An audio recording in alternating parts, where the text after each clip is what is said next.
Yang akan saya bahas yaitu yang pertama pengertian dan tujuan Harvard Test Step, yang kedua sejarah Harvard Test Step, yang ketiga langkah-langkah, yang keempat penilaian, yang kelima hal-hal yang mempengaruhi hasil tes, dan yang terakhir yaitu kelebihan dan kekurangannya. Pengertian dan tujuan.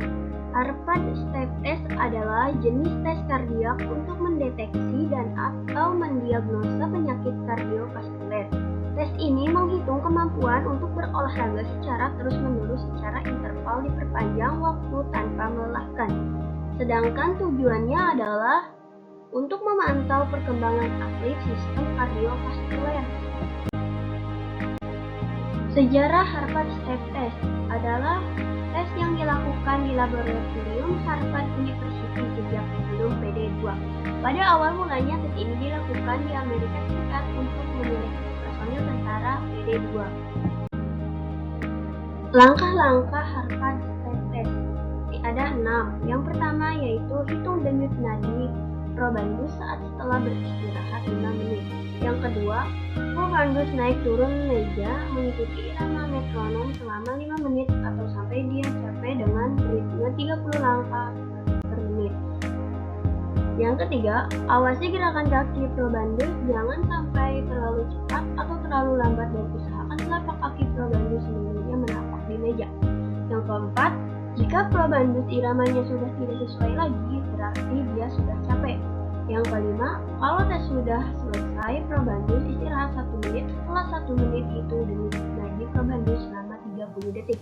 Dan yang terakhir yaitu setelah 30 menit itu lagi denyut nadinya dan dibandingkan sama waktu 1 menit pertama tadi untuk mengetahui kerja jantungnya. Itu pulihnya cepat atau lambat. Kalau perempuan biasanya lebih cepat pulih karena adanya hormon estrogen.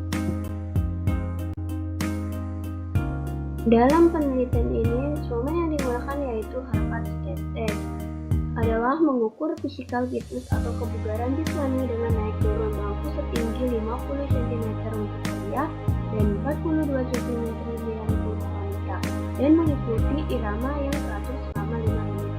Lalu dicatat, dan setelah itu dicatat juga jumlah denyut nadinya yang tadi saat kita mengukur tingkat kebugarannya dengan rumus 100 kali durasinya atau 5,5 kali denyut nadinya, dan hasilnya penilainya bisa jika kalau 90 sampai ke atas itu baik sekali, jika 80 sampai 89 baik, 65 sampai 79 sedang, dan 56 sampai 64 sedang rendah.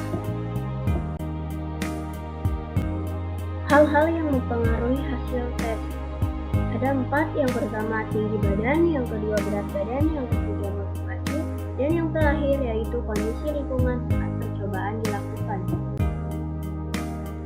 Adapun kelebihan dan kekurangannya yaitu yang pertama kelebihannya peralatannya sederhana, 2 mudah untuk dilakukan, 3 dapat dikelola sendiri. Sedangkan kekurangannya yaitu yang pertama tingkat stres tinggi, yang kedua tidak dapat dilakukan untuk anak-anak, yang terakhir dipengaruhi oleh variasi maksimum detak jantung atau bisa disebut HR. Sekian yang dapat saya jelaskan, kurang lebihnya mohon dimaafkan. Wabillahi taufiq wal hidayah. Wassalamualaikum warahmatullahi wabarakatuh.